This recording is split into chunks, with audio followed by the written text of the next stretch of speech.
Hey guys, আসসালামু আলাইকুম। Welcome to my official YouTube channel mister Antor's diary. আজকে আপনাদের সামনে একটা ছোটোখাটো আমার বাইকের সমস্যা নিয়ে হাজির হয়েছি। এটা ফিক্স করার জন্যই। আমার বাইকটা হচ্ছে সুজুকি জিক্সার SF। সো এর টাইমটা একটু প্রবলেম আছে। সো টাইমটা কিভাবে সেট করতে হয় সেটাই আপনাদেরকে আজকে দেখাবো। সেটাই সেট করতে গেলে আমাকে সিলেক্ট এবং অ্যাডজাস্ট এই দুটো বাটন একসাথে চিপে ধরতে হবে।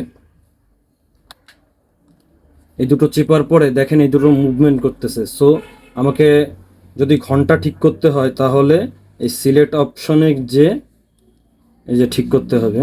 এখন বাজে 1:41। সো আর এই মিনিটের কাটা ঠিক করতে গেলে অ্যাডজাস্টে যেতে হবে।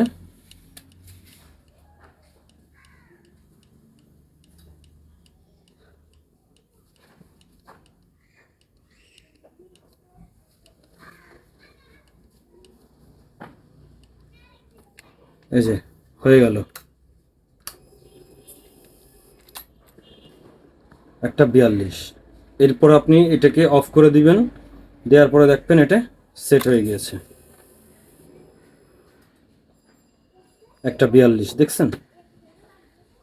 একটা সামারি আকারে যদি বলতে হয় যে আপনারা প্রথমে সিলেক্ট এবং অ্যাডজাস্ট এই দুটো বাটন একসাথে চিপে ধরবেন। ঘন্টার কাঁটাটার জন্য সিলেক্ট অপশনটাই যে সিলেক্ট করবেন, আর মিনিটের কাটার জন্য অ্যাডজাস্টে যে ওটা ঠিক করবেন। তারপরে আপনি আপনার বাইকটার স্টার্ট অফ করে দিবেন বা কিটা বন্ধ করে দিবেন, দিলে আপনার অ্যাডজাস্ট হয়ে যাবে। কিন্তু ভিডিওটা এই পর্যন্ত। আশা করি আপনাদের সুবিধা হবে কেউ যদি এটা ঠিক করতে চান। ছোট চ্যানেল ভাই, লাইক কমেন্ট শেয়ার করেন। পাশে থাকা বেল আইকনটা প্রেস করে আমার চ্যানেলের পাশে থাকুন। আসসালামু আলাইকুম।